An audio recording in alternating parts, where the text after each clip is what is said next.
3월 19일 토요일입니다. 새벽 기도해 드리십니다. 다 함께 찬송가 449장을 찬송 드리십니다. 449장입니다.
사도신경으로 우리의 신앙을 고백합니다.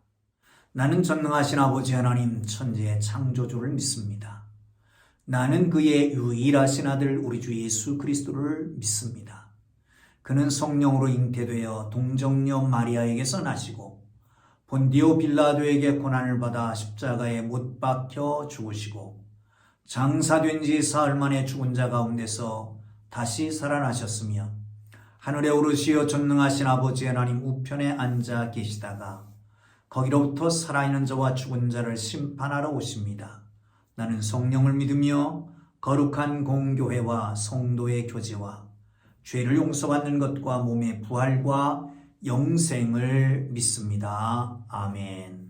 오늘 은혜 주실 기록된 하나님의 말씀 누가복음 22장 24절에서 38절까지 말씀입니다. 누가복음 22장 24절에서 38절까지 말씀 우리 함께 읽겠습니다. 다 찾으셨으면 함께 읽습니다. 시작. 또 그들 사이에 그중 누가 크냐 하는 다툼이 난지라. 예수께서 이르시되 이방인의 임금들은 그들을 주관하며 그 집권자들은 의인이라 칭함을 받으나 너희는 그렇지 않을지니 너희 중에 큰 자는 젊은 자와 같고 다스리는 자는 섬기는 자와 같을지니라. 앉아서 먹는 자가 크냐 섬기는 자가 크냐? 앉아서 먹는 자가 아니냐? 그러나 나는 섬기는 자로 너희들 중에 있노라. 너희는 나의 모든 시험 중에 항상 나와 함께한 자들인즉 내 아버지께서 나라를 내게 맡기신 것 같이 나도 너희에게 맡겨 너희로 내 나라에 있어 내 상에서 먹고 마시며 또는 보좌에 앉아 이스라엘 12지파를 다스리게 하려 하노라. 시몬아 시몬아 보라 사탄이 너희를 밀가부르듯 하려고 요구하였으나 그러나 내가 너를 위하여 내 믿음이 떨어지지 않기를 기도하였노니 너는 돌이킨 후에 네 형제를 굳게 하라. 그가 말하되 주여 내가 주와 함께 오게도 죽는 데에도 가기를 각오하였나이다.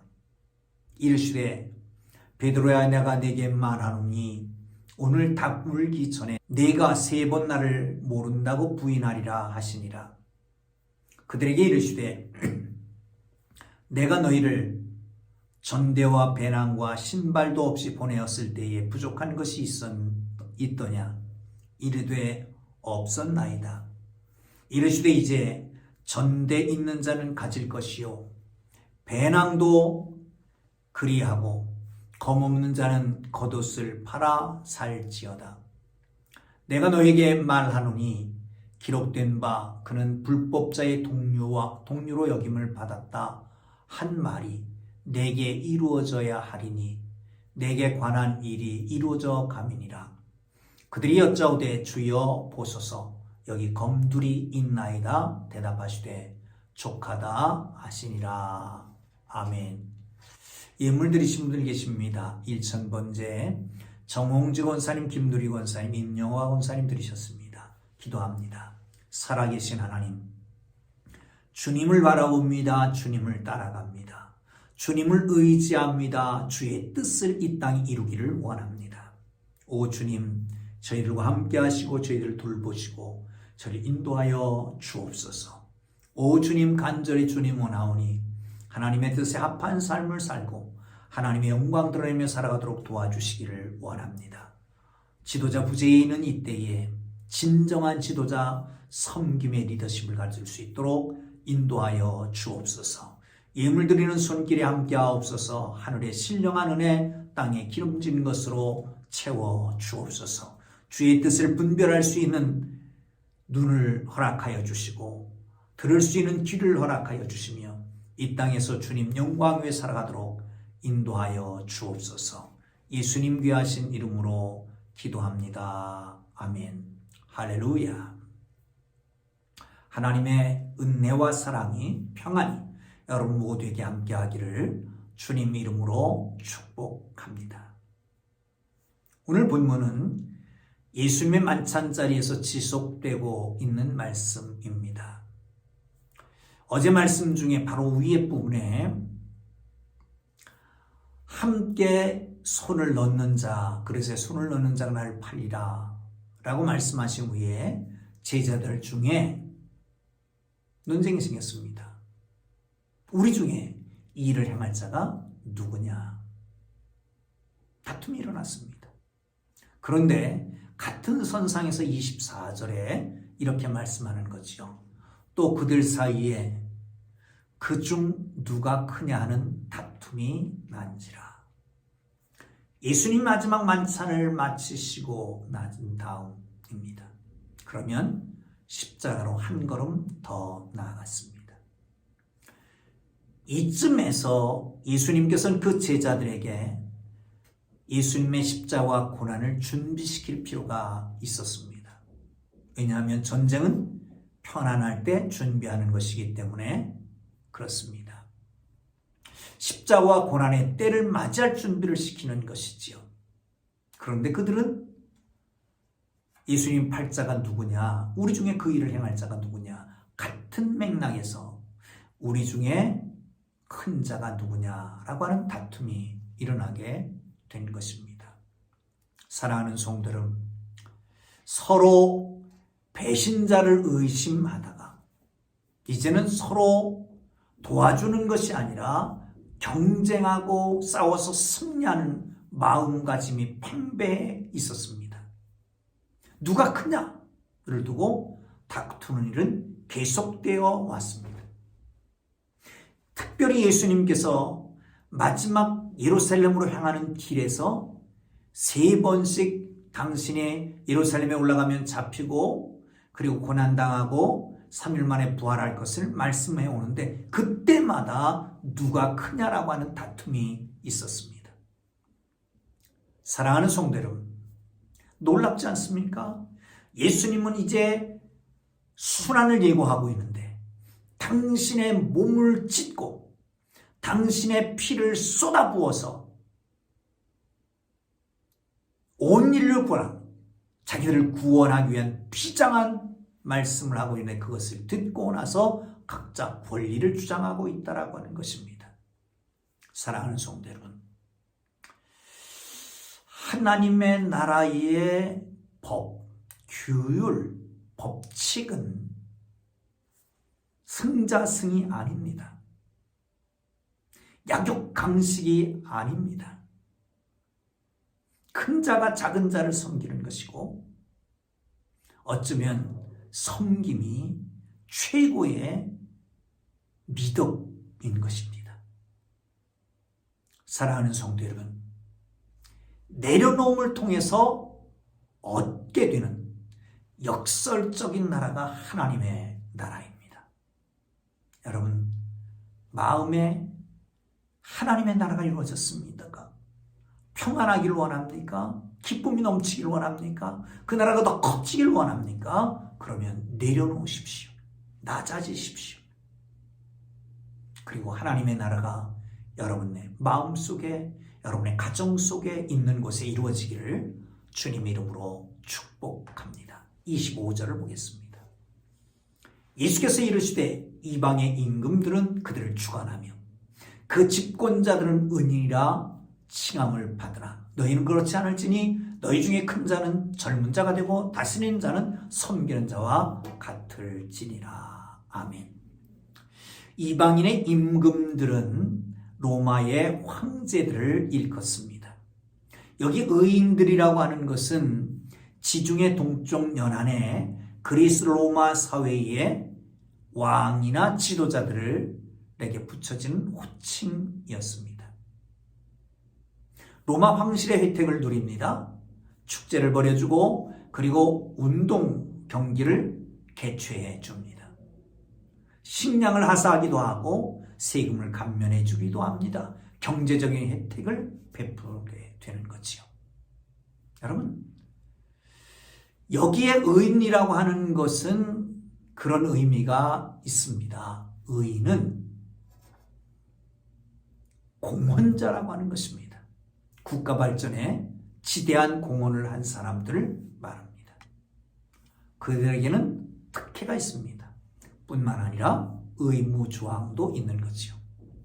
혜택에 대한 동반하는 지도자 숭배, 자유와 권리의 제한 등등이 있습니다. 팍스 로마나 로마의 평화라고 하는 거지요. 근데 이것은 위선적인 평화입니다. 왜냐하면 다수의 백성들과 노예의 희생들로 그들의 노력, 노동 위에 세워졌기 때문에 그렇습니다. 힘센 자가 군림하는 세상의 관행에 교회가 거기에 적용되어서는 아니 될 것입니다.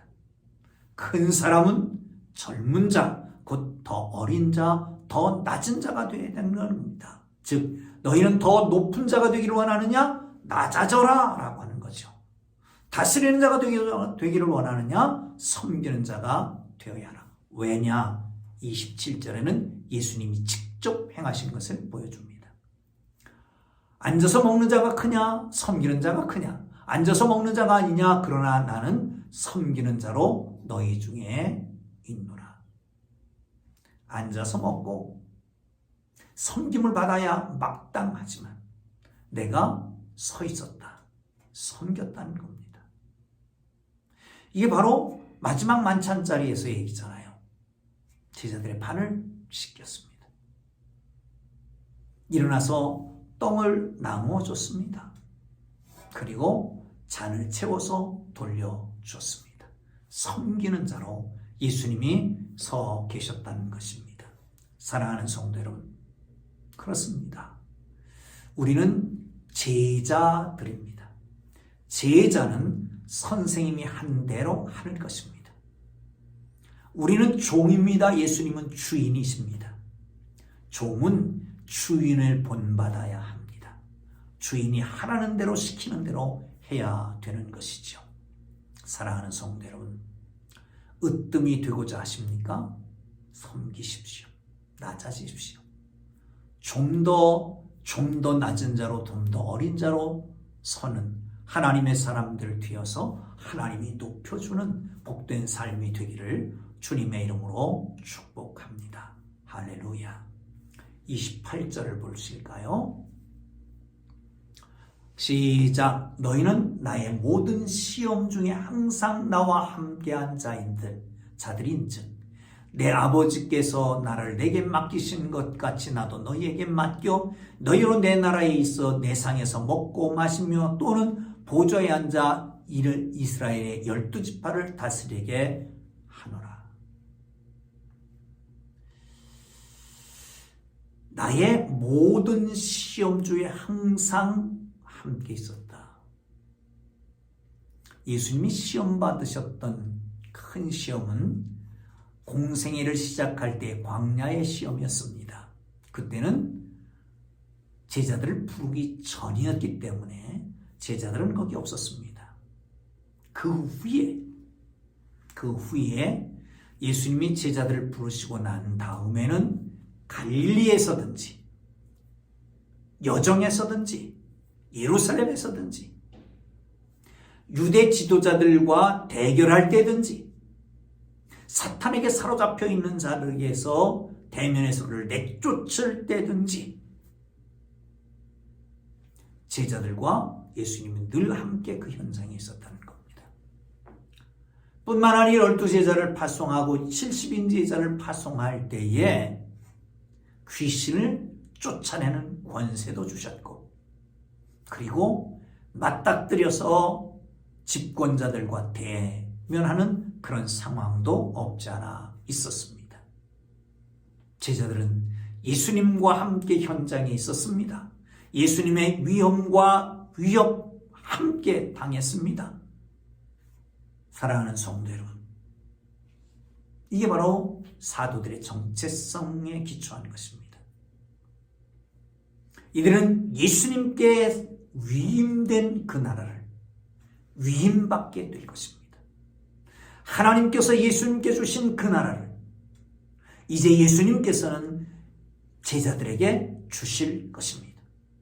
그리고 이제 그 나라에서 앉아서 함께 예수님과 먹고 마시고 즐기고 이스라엘 12지파를 다스리게 될 것이다 라고 말씀하고 있습니다. 물론 재림 때의 일입니다.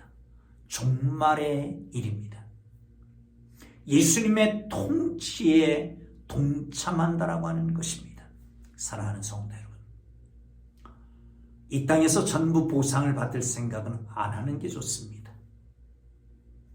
이 땅에서는 마음과 생각에 이미 받았습니다.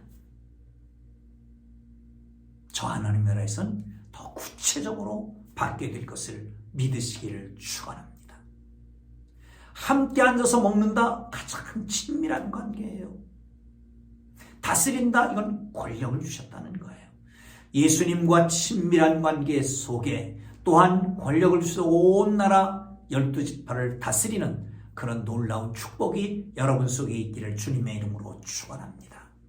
자, 그 다음에 31절을 함께 보겠습니다. 시몬아 시몬아 보라 사탄이 너희를 밀가부르는 듯 하려고 요구하였으나 그러나 내가 너희를 위하여 내 믿음이 떨어지지 않기를 기도하였노니 너는 돌이킨 후에 내 형제를 굳게 하라. 아멘. 시몬아 시몬아 두 번이나 다급하게 안타깝게 부르는 겁니다. 마치 예루살렘을 향해서 예루살렘아 예루살렘아 너희를 암탉이 부르는 얼마나 많은 시간 동안 얼마나 많이 불렀느냐. 이 베드로가 시몬이 당하게 될 그 시험에 대해서 안타깝게 사탄이 밀가부르듯 하는 그런 상황 속에서 흔들리지 않고 그래서 부르는 것이지요. 밀가부르듯 하다. 타작마당에 키를 들고 서 있다라고 했던 세례요한의 말씀의 근거가 여기 있습니다. 또 나가서 아모스 9장 9절에 보면 이렇게 말씀합니다. 내가 명하여 이스라엘 종족을 만국 중에 체질하기를 채로 체질함 같이 하려니와 아모스에 있는 말씀의 예언에서 유래된 것입니다. 얼마나 그 사탄이 시험이 강력했던지 믿음이 떨어지지 않기를 기도했다. 믿음이 떨어진다라고 하는 것은 사멸된다라고 하는 것입니다.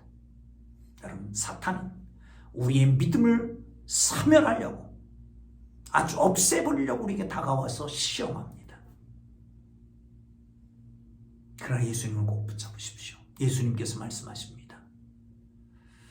내가 너를 위하여 내 믿음이 떨어지지 않기를 기도하였나니 베드로를 위해서 믿음이 떨어지지 않기를 위해서 기도했던 그 예수님께서는 지금은 하나님 보좌 우편에서 우리를 위해서 친히 간구하시는 것을 믿으시기를 축원합니다. 어떤 상황 속에서 믿음이 떨어지지 않을 겁니다. 주님 의지하고 승리하는 삶이 되기를 주의 이름으로 축원합니다. 또한 너는 돌이킨 후에 네 형제를 굳게 하라라고 말씀합니다. 돌이킨 후에 회복과 회개 후에 네 형제를 굳게 하라. 투옥되고 죽을 각오를 했던 베드로, 실패하는 듯 보였지만 결국은 그 모든 것을 이기게 되잖아요. 베드로가 나서서 말씀합니다. 아니 주님, 내가 옥에 갇혀도 주와 함께 할 것이고 죽는 데까지라도 주님과 동행하겠습니다. 그런 소리 하지 마라. 오늘 닭 울기 전에 내가 나를 3번 부인할 것이다. 3번 부인했습니다. 실패했습니다.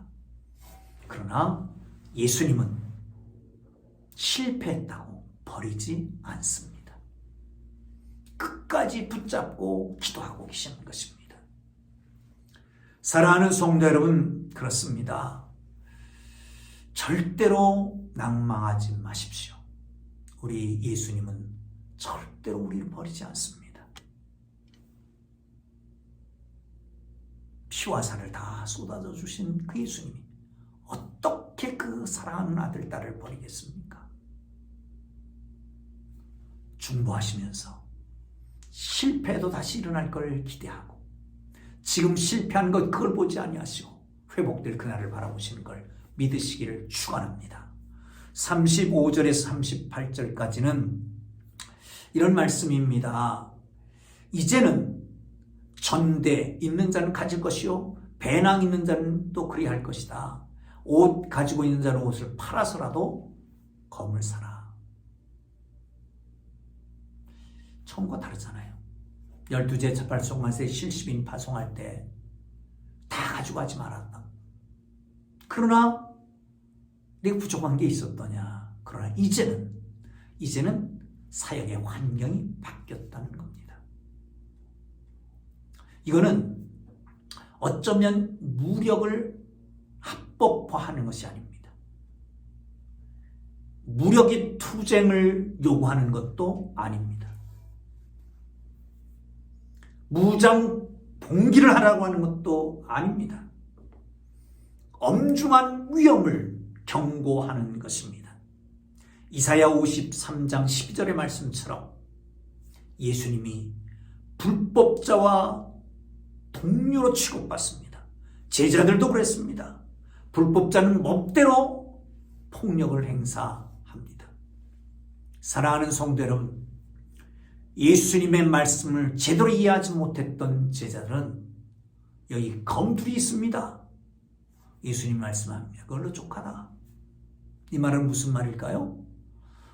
폭력이나 무력을 사용해서 정당화하신 말씀이 아니라 검에 대해서 더 이상 신경 쓸 것 없다라고 하는 것입니다.